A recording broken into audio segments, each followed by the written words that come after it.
राधे राधे दोस्तों।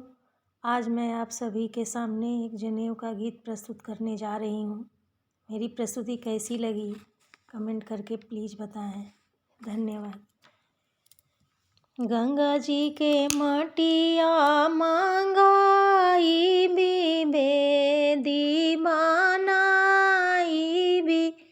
गंगा जी के मटिया मांगाई बे दीवानाई भी।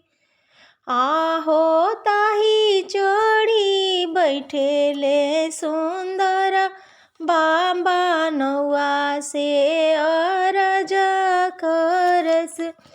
आहो ताही चढ़ी बैठेले सुंदर पापा नौआ से अरज करस।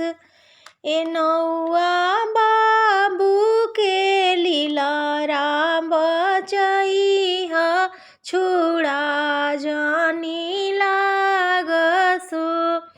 ए नौआ बाबू के लीलारा बचैहा छुड़ा जानी लागसो। तोहरा के देबो नौआ सोने छुड़िया अवरो रूपाही छुड़िया।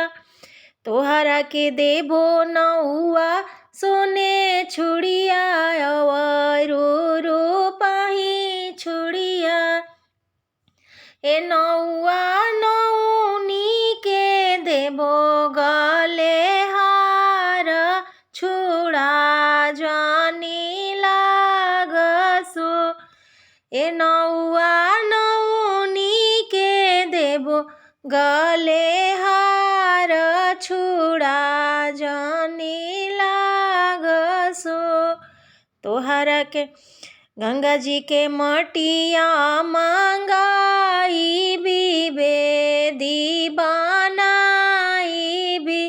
आहो ताही चढ़ी बैठेले कौना चाचा नौआ से अरज करस।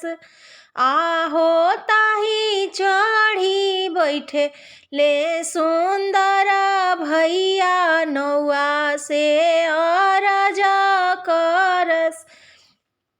ए नौआ बाबू के लीलारा बचैहा छुड़ा जानी लागसो।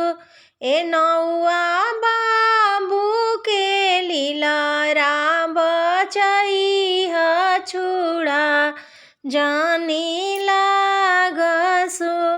तोहरा के देबो नौआ सोने छुड़िया अवरो रूपाही छुड़िया हो।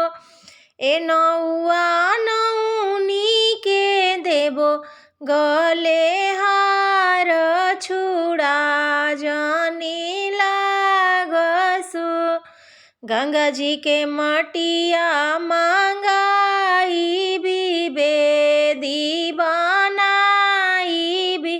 आहो ताही चढ़ी बैठेले सुंदर फूफा नौआ से अरज करस। आहो ताही चढ़ी बैठेले सुंदर जीजा नौआ से अरज करस। ए नौआ बाबू के लीलारा बचैहा छुड़ा जानी लागसो। तोहरा के देबो नौआ सोने छुड़िया अवरो रूपाही छुड़िया। ए नौआ नौनी के देबो गले हार छुड़ा जानी लागसो। ए नौआ नौनी के देबो गले हार छुड़ा जानी लागसो। गंगा जी के मटिया मांगाई बे दीवानाई भी। गंगा जी के मटिया मांगाई भी बेदी